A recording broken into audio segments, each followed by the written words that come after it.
नमस्कार, शाम के 5 बज गए हैं। आप देख रहे हैं एबीपी न्यूज। मेरा नाम है प्रीति दहिया और बात करेंगे उस प्रदेश की जहां कहा जाता है कि सुशासन है, जहां शराबबंदी भी है, लेकिन वहां एक हफ्ते में शराब से 39 लोगों की मौत हो गई है। बिहार में शराब से मौत के मामले लगातार सामने आ रहे हैं। गोपालगंज के बाद अब समस्तीपुर में भी 4 लोगों की जान चली गई है और बिहार की नीतीश सरकार शराबबंदी को अपनी बड़ी सफलता बताती है, लेकिन शराब से हो रही मौत गंभीर सवाल खड़े कर रही है नीतीश कुमार पर भी, उनके सुशासन के दावों पर भी। तो आइए आपको बताती हूँ वो सवाल क्या है। सबसे पहली बड़ी बात यह है कि जहरीली शराब आखिर कहां बन रही है इस प्रदेश में जहां शराबबंदी लागू है। किसके संरक्षण में जहरीली शराब बनी, इसका कौन जिम्मेदार है? स्थानीय पुलिस और प्रशासन को खबर क्यों नहीं लगती जब ऐसा कुछ होता है? क्या शराब माफिया से पुलिस प्रशासन की मिली भगत है, क्योंकि उसके बिना इस धड़ल्ले से किस तरह से शराब बिक रही है वहां पर? बड़े अधिकारी और मंत्री जिम्मेदारी से कैसे बच सकते हैं? तो ये कुछ बड़े सवाल हैं, इन पर आज हम इस शो के दौरान चर्चा करेंगे पूरे 1 घंटे के लिए। मेरे साथ जो खास मेहमान आज शो में मौजूद है उनसे आपका परिचय करा देती हूँ। सबसे पहले हम जानना चाहेंगे जो नेता है जेडीयू के राजीव रंजन साहब, वो मेरे साथ जुड़ रहे हैं। उनके अलावा लव कुमार नेता है जेडीयू के, माफ कीजिएगा, जो पटना से मेरे साथ लाइव जुड़ रहे हैं। मृत्युंजय तिवारी है प्रवक्ता आरजेडी के, वो भी पटना से लाइव है। आनंद माधव प्रवक्ता है कांग्रेस पार्टी के, दिल्ली से हमारे साथ जुड़ रहे हैं। शिवम त्यागी जो है वो राजनीतिक विशेषज्ञ है, दिल्ली से है। और डॉक्टर विशाल मिश्रा जो कि प्रोफेसर है दिल्ली यूनिवर्सिटी से, वो भी मेरे साथ इस शो में जुड़ रहे हैं। सबसे पहले मैं अपने जेडीयू के जो नेता है उन्हीं से सवालों को शुरू करना चाहती हूँ। सर, सबसे पहले लव कुमार, मैं आपसे ये पूछना चाहती हूँ कि जहां शराब बंदी है वहां पर सबसे पहले तो शराब आती कहां से है? ये जो सारे मामले एक एक करके सामने आ रहे हैं, पहले प्रशासन की कोशिश थी कि ये भी आधिकारिक तौर पर कबूल ना करे कि ये जहरीली शराब से हुई है मौतें। देखिए प्रीति जी, मैं पहले आपको बता दूं, शराब बंदी से और कच्ची शराब पीने से मौत में कोई ताल्लुक नहीं। कैसे? हमारे आसपास पड़ोस के किसी भी राज्य में शराबबंदी नहीं है, पर वहाँ क्या कच्ची शराब से मौतें नहीं हो रही है? अलीगढ़ में 108 लोगों की मौतें हुई, बंगाल में 200 लोगों की मौतें हुई। नहीं तो फिर नीतीश कुमार ने शराबबंदी लगाई क्यों?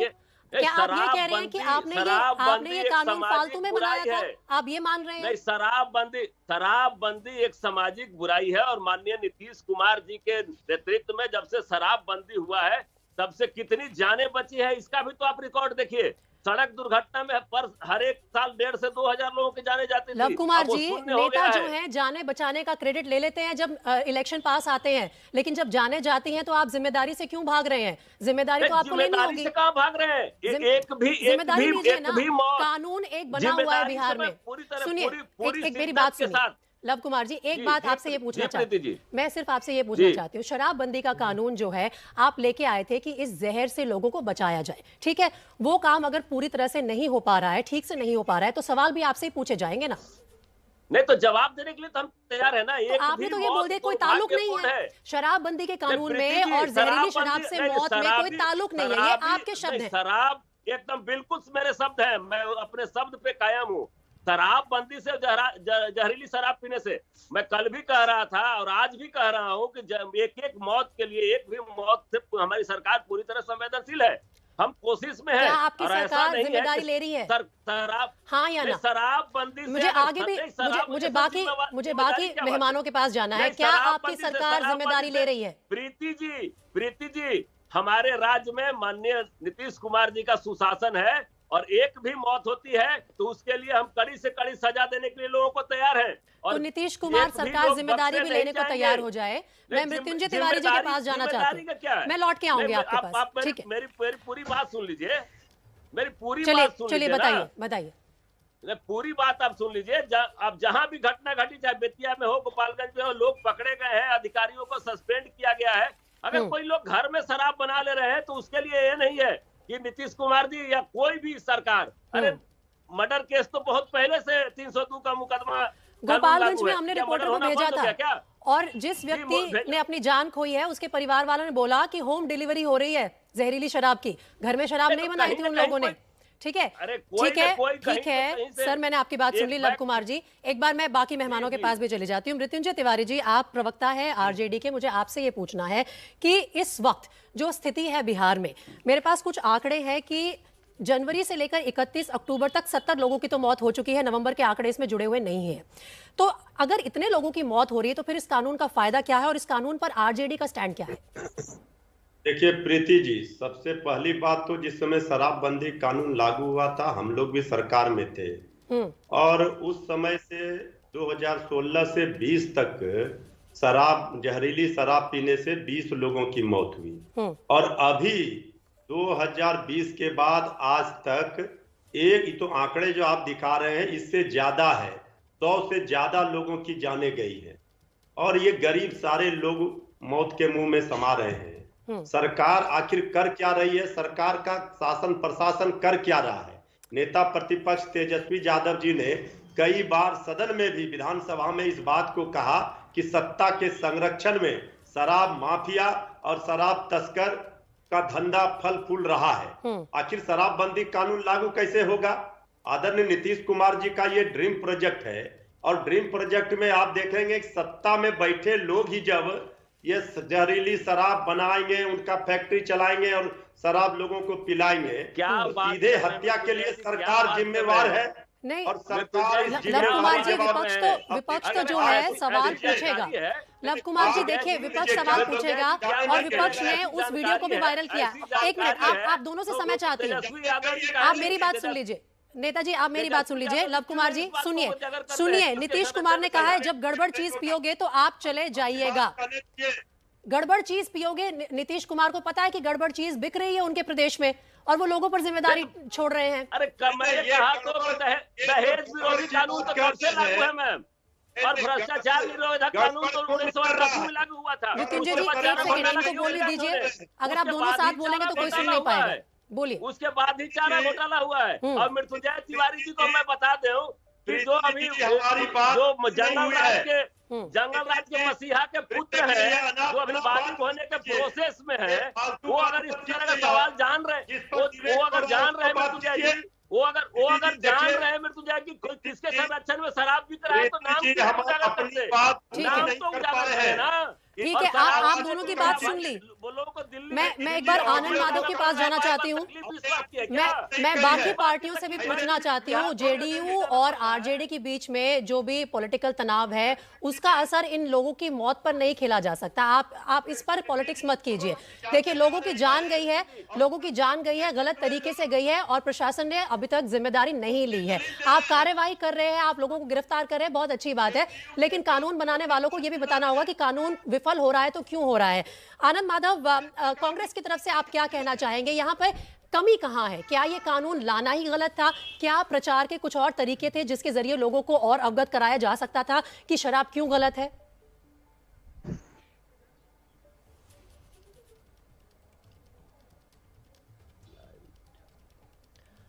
आनंद माधव साहब, आपको मेरी आवाज आ रही है? देखिए सबसे बड़ी बात यह है कि 5.5 साल में ये शराबबंदी इनकी सबसे कमजोर कड़ी साबित हुई है। अभी तक इन लोगों ने 97 हाँ हमारी आवाज आ रही है आपको? हेलो, आ रही है आवाज? Hello, can you hear me? जी जी, हमें आपकी आवाज आ रही है, थोड़ा सा डिले है लेकिन आ रही है आपकी आवाज, बोलिए।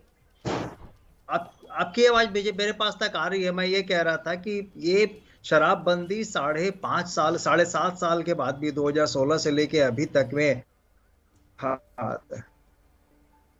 तो मैं ये कह रहा था कि इस पे पूरी तरह से ये सबकी सरकार की सबसे कमजोर कड़ी साबित हुई है।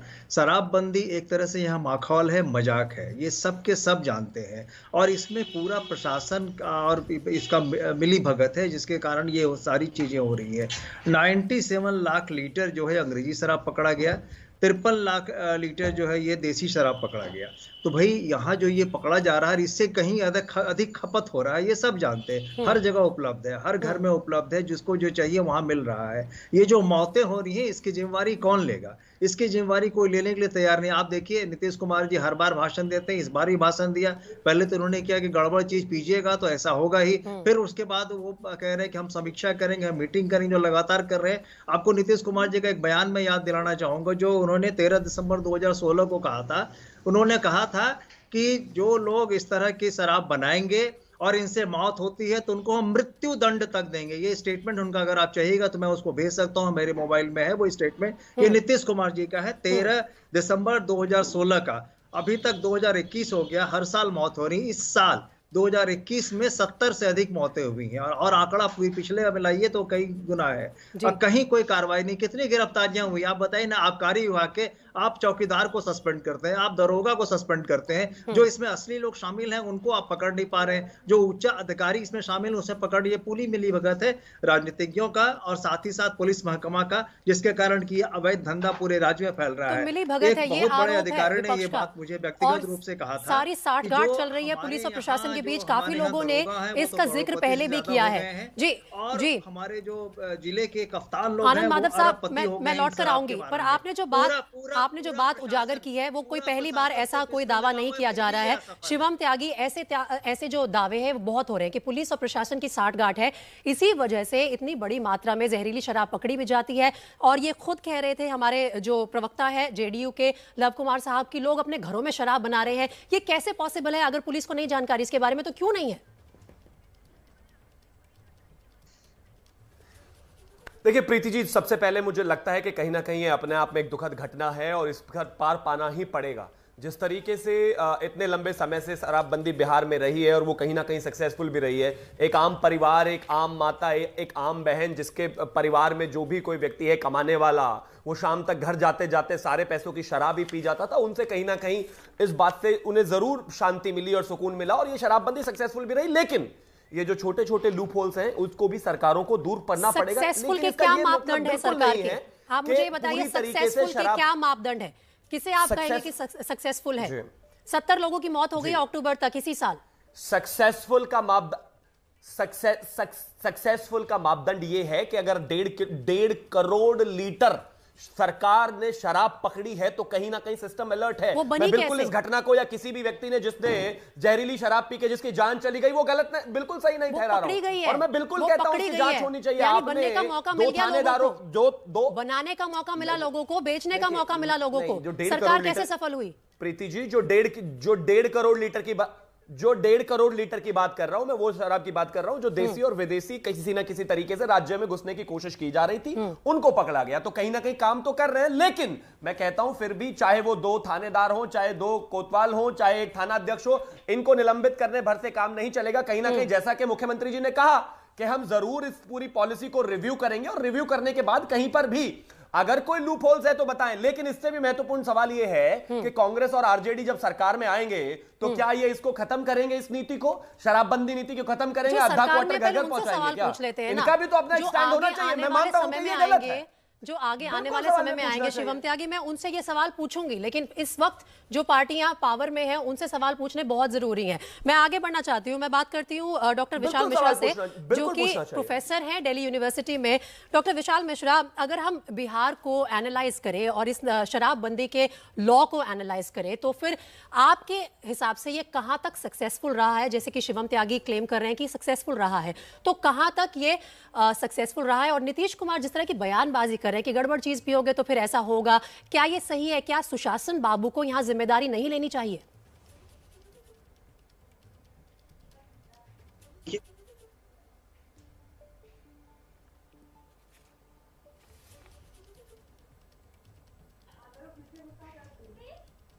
देखिए प्रीति जी, क्या है कि सबसे पहली बात तो हमें ये समझना पड़ेगा कि ये जो शराब का मुद्दा है ये एक सामाजिक मुद्दा है। केवल नीति बना देने से और नीति को इम्प्लीमेंट कर देने से ही काम नहीं होता है, इसमें आम जनसमूह की भागीदारी भी होनी आवश्यक है। इसमें कोई दो राय नहीं कि बिहार में नीतीश जी की सरकार ने जनता के बीच में इस प्रकार की जागरूकता लाने का कार्यक्रम सफलपूर्वक चलाया है और उसके सकारात्मक परिणाम तो ये देखने को मिले हैं कि जो वहां पे लोगों का जीवन स्तर था, जैसा कि शिवम त्यागी जी कह रहे थे, मैं उस बात को आगे बढ़ाता हूँ कि इसमें कोई दो राय नहीं है कि जो बीपीएल के लोग थे, जिनके यहाँ ये एक बहुत बड़ी सामाजिक जो है बीमारी बनी हुई थी, उससे तो लोगों को निजात मिला है। लेकिन अभी भी उन लोगों की जो सामाजिक चेतना है वो अभी भी कहीं ना कहीं उनकी उस स्तर तक नहीं आ पाई। तो सवाल तो वही है ना, सामाजिक चेतना लाने के लिए क्या प्रचार करने के कि शराब बुरी चीज है और तरीके थे, और शराबबंदी लाने के साथ साथ क्या उनमें कहीं ना कहीं ढिलाई हुई है जिसकी वजह से लोग अभी भी अपने घरों में शराब बना रहे हैं या फिर होम डिलीवरी करा रहे हैं शराब की?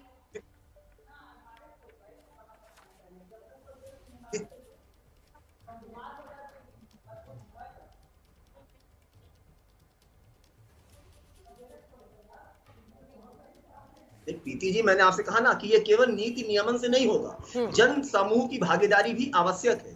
यहाँ पे ये जो विपक्षी पार्टियां बैठ के इस बात पर राजनीति कर रही हैं, मैं इसे पूछना चाहता हूँ, आपका स्टैंड क्या है? क्या आप आएंगे तो कम से कम जो इतना बड़ा सामाजिक सुधार लाने का प्रयास शुरू हुआ है, क्या उसको आप खत्म कर देंगे? आप अपना भी तो स्टैंड क्लियर करिए। अगर एक सरकार पूछ लेते हैं, शराबबंदी ला रही है, आनंद माधव साहब से पूछ लेते हैं, कर रही है, मृत्युंजय तिवारी जी से पूछ लेते हैं। मृत्युंजय तिवारी, पहले आप बताइए, अब आप पर भी सवाल उठ रहे हैं क्योंकि फेंस सिटर है आरजेडी, आप बैलेंस बनाकर जाने की कोशिश करते हैं, ना आप इधर है ना आप उधर है। आरजेडी क्या इस कानून के खिलाफ है? अगर कानून के खिलाफ नहीं है तो क्या कानून के साथ है? अगर कानून के साथ है तो फिर आपको इससे आपत्ति क्यों होती जाती है? बार बार ट्वीट्स क्यों आते हैं आपके बड़े नेताओं के? प्रीति जी, हमने पहले ही आपको कहा कि जिस समय ये कानून लागू हुआ था, हम सरकार में थे, तेजस्वी यादव जी डिप्टी सीएम थे, और उस समय हमने आंकड़ा भी दिया। लेकिन सरकार अगर कोई कानून बनाती है तो उसका इम्प्लीमेंट कैसे सही से हो, अगर सत्ता का संरक्षण शराब माफियाओं को और जहरीली शराब बनाने वालों को मिलेगा तो ये कानून का क्या मतलब है? गरीब को जान लेने के लिए ये कानून बनाया गया है। ये सबको पता है कि शराबबंदी कानून, लेकिन इस तरह की घटना अगर घटेगी, अगर इस पकड़े नहीं जाएंगे दोषी, तो फिर इसकी समीक्षा होनी चाहिए। अभी तक मुख्यमंत्री जी एक्सपोज तो आप देख रहे हैं, 2 दिनों से डिबेट हो रहा है। विशाल जी 2 दिनों से इस पर डिबेट हो रहा है राष्ट्रीय चैनलों पर। आप देख रहे हैं क्या परिस्थितियां हैं। हर जिले में लोग मृत्युंजय जी, एक्सपोज करने की एक और बात यह है कि तेजस्वी यादव जो है, उन्होंने 2 दिन पहले ट्वीट किया था कि उपचुनाव में मुख्यमंत्री की शय पर उनके मंत्री और पुलिस प्रशासन ने स्वयं मतदाताओं के बीच शराब वितरण किया। अब आप इतना बड़ा इल्जाम अगर आप लगाते हैं देश के मुख्यमंत्री पर, प्रदेश के मुख्यमंत्री पर, तो आपको उसके वीडियो वगैरह लीक करने चाहिए। एक ये एक्सपोज करने वाली बात है। दूसरी बात, अब मैं जो आपने इल्जाम लगाया, चलिए मैं चलती हूँ ना, जेडीयू के जो नेता है लव कुमार जी, हमारे पास साक्ष्य है। तेजस्वी यादव जी ने साक्ष्य और प्रमाण के साथ विधानसभा के अंदर भी और बाहर भी ट्वीट तो नहीं किया, प्रमाणित किया है। ट्वीट तो नहीं किया सरकार में बैठे लोग, ट्वीट तो नहीं किया। आप अपने नहीं, ट्वीट भी हम लोगों ने किया है। जब सत्र चल रहा था विधानसभा में भी, आपके यहाँ जो लोकल बिहार के है रिपोर्टर, आप उनसे पूछ लीजिए, ब्यूरो चीफ से। ये मुद्दा तेजस्वी लव कुमार जी, देखिए बड़े इल्जाम लगा रही है आरजेडी, ठीक है, और कांग्रेस ने कहा है कि शराबबंदी आपकी सबसे कमजोर कड़ी है। जो सरकार है बिहार में, देखिए उसके ऊपर ये इल्जाम लग रहे हैं, क्या जवाब देंगे? देखिए प्रीति जी, इल्जाम लगाना बहुत ही आसान काम है। जैसे लग रहा है कि 2005 के पहले इनकी सरकार चल रही थी तो कच्ची शराब से कोई मौत ही नहीं हुई थी। मैं उसमें जाना नहीं चाहता। ये गलत बयानबाजी मत कीजिए लव कुमार जी, ये बिल्कुल गलत बयानबाजी है। नहीं, लोग मर रहे हैं और नेता एक दूसरे पर इल्जाम डाल रहे हैं कि आपकी सरकार में भी लोग मरे थे। ये गलत बात है। इस तर्क को मत दीजिए। नहीं लगा रहा। मैं नेता पर कुछ और तर्क अगर आपके पास है तो वो रखिए सामने। मैं नेता पर बचाने रवैये से आहत हूँ। इतने बड़े राज्य से मृत्युंजय जी, मैं सुनना चाहती हूँ कि जेडीयू के जो नेता हैं वो क्या कह रहे हैं। एक बार आप थोड़ी देर के लिए शांत हो जाइए, मुझे सुन लेने दीजिए। इतना बचकाना रवैया है मृत्युंजय जी, सुन लेने दीजिए। माननीय तेजस्वी यादव जी का इतना बचकाना रवैया है। अगर कोई प्रूफ है तो दिखाए ना। मंत्री के नेतृत्व में शराब बांटी जा रही है। अरे मैंने कहा ना कि अभी वो तो बालिग होने के प्रोसेस में है, उनको तो पता ही नहीं है। और मंत्री पर्सनल अटैक्स जो हैं, व्यक्तिगत अटैक अगर आप कर रहे हैं लव कुमार जी विपक्ष के नेताओं पर, तो वो कहीं ना कहीं वो आपकी छवि में कुछ ऐड नहीं कर रहे हैं, आपको नुकसान ही हो रहा है उस चीज का। तेजस्वी यादव किस तरह के नेता हैं, क्या उनकी उम्र है? आप दोनों शांत हो जाइए। ये जो पर्सनल अटैक है, इसके लिए मैंने आपको एबीपी का मंच नहीं दिया है, छोड़ दीजिए। थोड़ी देर के लिए आप दोनों शांत हो जाइए। मैं आनंद माधव के पास जाना चाहती हूँ, वो अपना हाथ भी खड़ा कर रहे थे, उन्हें कुछ पॉइंट ऐड करना है, मैं उनके पास जा रही हूँ। आप दोनों सोचिए आप किस तरह के तर्क दे रहे हैं, मैं लौट के आऊंगी। बताइए आनंद माधव जी।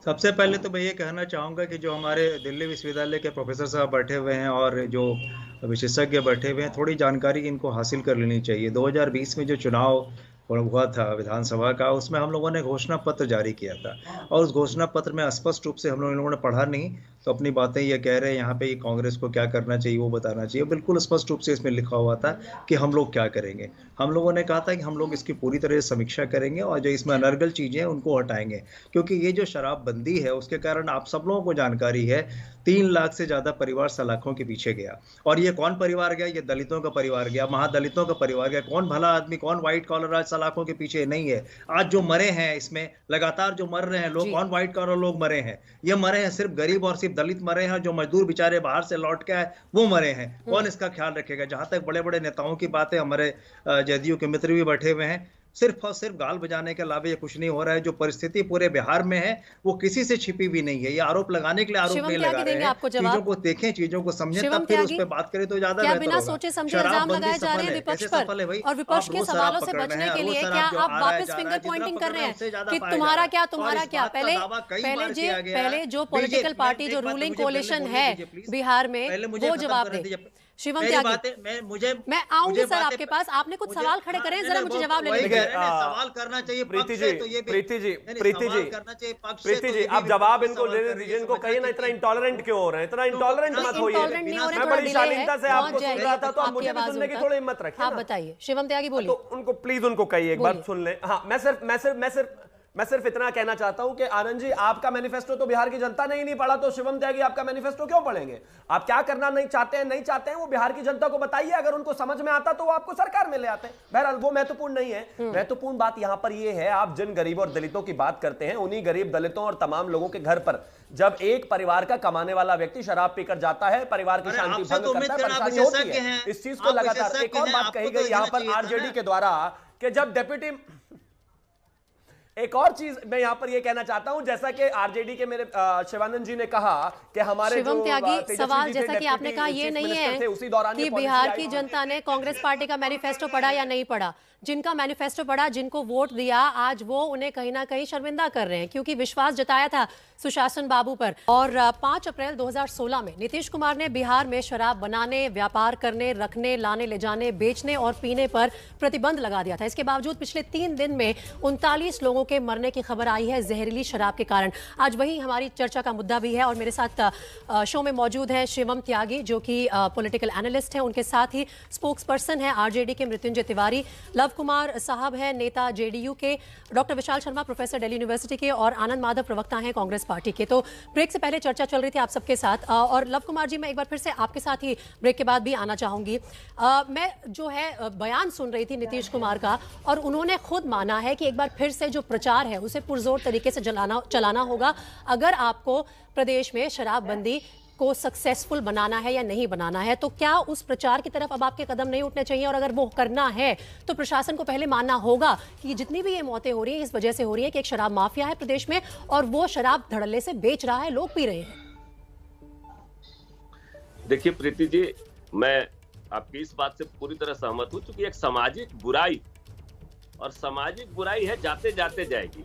माननीय नीतीश कुमार जी ने कहा है कि छठ के बाद हम इस पर समीक्षा करेंगे, और हम लोगों ने जागरूकता फैलाने का बहुत सारा काम किया है, और निश्चित तौर पर हमने कानून बनाया है।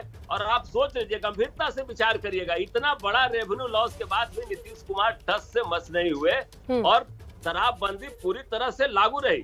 और शराबबंदी लागू है, ये बात मैं फिर कह सकता हूँ कि शराबबंदी से और मौतों से कोई तुलना नहीं है, दोनों का कोई तालमेल नहीं है। कच्ची शराब जहाँ भी बिकती है अगल बगल के राज्य में, देखिए पहले मृत्युंजय जी सुन लीजिए मेरी बात। अरे मृत्युंजय जी सुन लीजिए। मृत्युंजय जी, मैं आपको बोलने का मौका दूंगी, प्लीज एक बार उन्हें अपनी बात खत्म कर लेने दीजिए।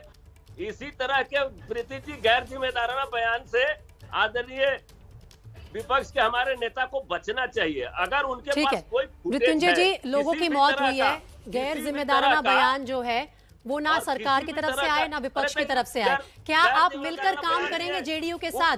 शराब जैसी सामाजिक बुराई अगर आपको बिहार से हटानी है तो विपक्ष को और सरकार को साथ आना होगा। क्या आप तैयार हैं साथ देने के लिए? प्रीति जी, हम एक जिम्मेवार विपक्ष होने के नाते ये हमारा धर्म है, सरकार की नाकामी को हम उजागर करें, सरकार की कमियों को, खामियों को हम उजागर करें। सरकार का साथ देंगे, सरकार को सरकार का साथ देंगे, सरकार को हमने साथ दिया है और भी देंगे। ठीक है, आपके जिम्मेवार चैनल पर कर रहे हैं, लेकिन सरकार अगर शराब माफियाओं को, शराब तस्करों को संरक्षण देगी, इसमें हम लोगों की मौत पर राजनीति ना खेलें और सरकार का साथ दें। आप सब मिलकर इस सामाजिक बुराई को हटाने में काम कर सकते हैं।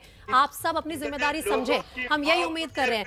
मैं और क्लोजिंग कमेंट्स बाकी जो मेहमान हैं उनसे भी लेना चाहती हूँ। डॉक्टर विशाल मिश्रा, आपके पास बहुत देर से नहीं आई हूँ। आपने भी बताया था कि ये सामाजिक बुराई है, बहुत समय लगेगा इसे जड़ से मिटाने के लिए, मैं मानती हूँ, लेकिन कहीं ना कहीं नेताओं को ये भी समझना होगा और इसकी जिम्मेदारी लेनी होगी कि जो ये बीमारी है ये सिर्फ लोगों तक सीमित नहीं है। प्रशासन में, पुलिस में साठगांठ है, उसे ढूंढ निकालिए, उन लोगों को सजा दीजिए।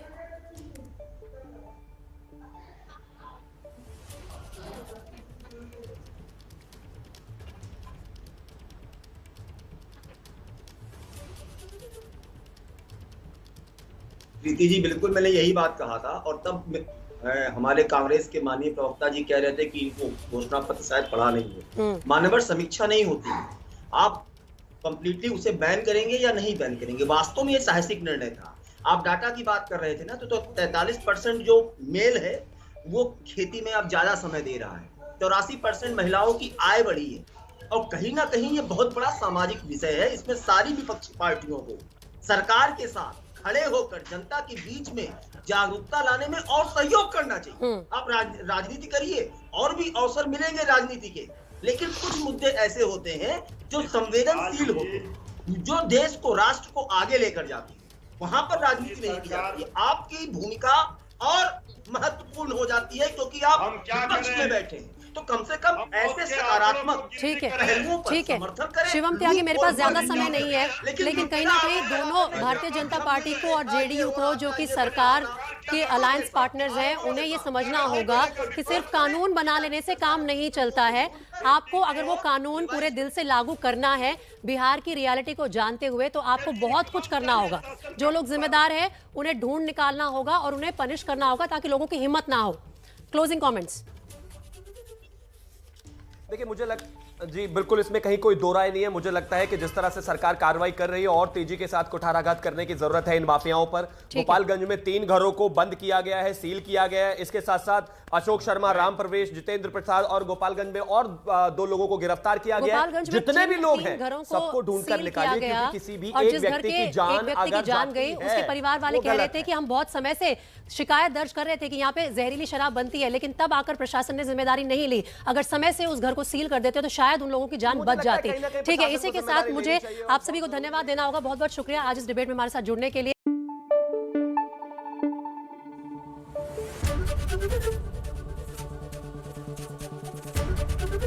एबीपी न्यूज आपको रखे आगे।